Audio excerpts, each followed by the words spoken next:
And now it's time for a fun family dinner. Today we have great recipes from a mom of five. Suzanne Clark, good to see you. Nice to see you too, Jan. What are we making today? We are making a taco bar. I'm going to show you how to set up a fun way to entertain your friends and family, you know, with a little more style than just your ordinary tacos. Yeah, no, a salad bar is great, but a taco bar is much more fun. And move over pizza, because here we come. All right, let's start with the innards here. We're going to start with the meat. We're going to do a little different twist on the meat. This is ground turkey, 1 pound of ground turkey and 1 pound of chorizo sausage, pork chorizo sausage.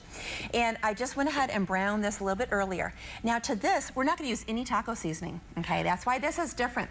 We are going to add some chili sauce to this. And it's kind of giving me a little... Just go like that. Well, boom, okay. And it'll come right. There you go. Okay, well, we're going to add the chili sauce here.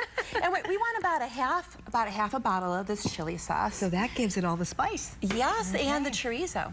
Then the whole secret to this is adding the water in here. Now, we're also going to add to this 2 cloves of crushed garlic and some cumin, which is also going to give it the spice. But the idea is you want to get enough water, and I know it looks strange, but what happens is as that water evaporates, it's going to force all that flavor into the meat, and it's going to be so juicy and saucy, you are going to love it. How much water did you use? And can you use broth if you wanted to? You could use broth. That would actually be a fun idea too. But I use about 1 to 2 cups, and it really depends on the pan. I just want enough water to sit above my meat. And cook it for how long? Until all the waters evaporate. That usually takes about half an hour. Okay, great. So, love it. Now that we got our fun, kind of different filling, we're going to move on to our shell because we want a little upscale shell here. So let's start with my quesadilla shell. What I do is I just get ordinary flour tortillas.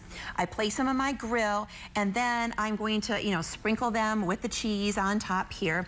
Then I'm going to take a crunchy store-bought shell. Now, you're using corn or flour tortillas? We're going to use corn in a moment. Okay. These right here are the flour. Okay. So what we're going to do is we're going to take the shell, put it inside here, and wrap this around, and it's kind of like a twist on a quesadilla that way. But yet it's still crunchy, so you have the soft and the crunchy. So it makes a really fun filling. That's a great little pocket. Yes, it is. Now, these right here are homemade corn tortillas.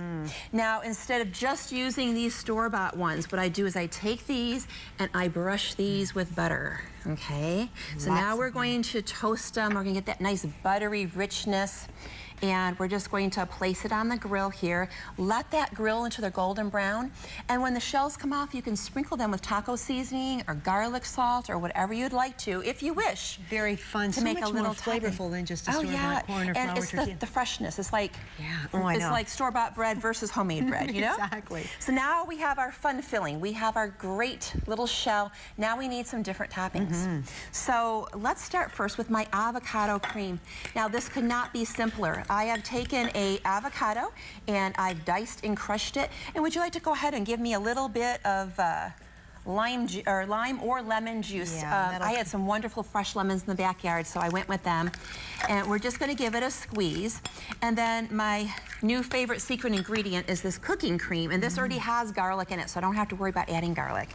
I'm just going to put this in here, give this a quick stir, and this is going to replace your avocado, your sour cream, and your cheese right here. And the lemon keeps it nice and green, and it gives it just that pop of flavor. Yes, and then you don't need a lot of salt and everything else. It's really fun way of topping things. Cooking cream. Cooking cream, yeah, it's wonderful. Now, another thing, and this is kind of inspired by traditional Mexican cooking, is using radishes. And a lot of times we don't think of radishes for cooking, but they really work quite well.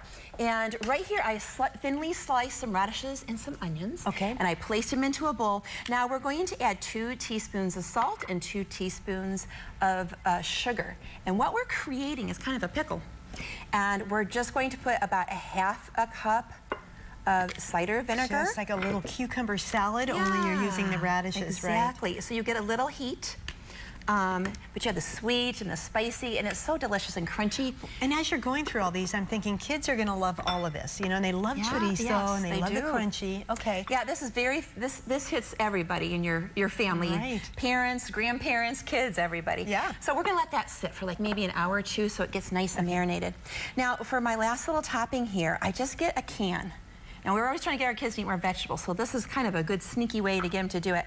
And I just get this canned Southwest blend right here, and I'm going to add it to a bowl, and I already had a clove of garlic in there. And then you're adding the greens. And I'm Just adding very cilantro, green onions. Mix that up and put that on your taco, and you have some nice vegetables. Excellent. You got color, you got crunch, you got flavor. Thank you so much, Thank Suzanne. you. Wonderful. Tell us, the classes are, well, you can actually get much more information online all about You the sure classes. can. If you go online to Loving the Kitchen, you'll find all about my classes. Very good. All right, and we've got the recipe on ArizonaMidday.azcentral.com. And again, for more information about the classes, go to loveinthekitchen.com or call the number on your screen.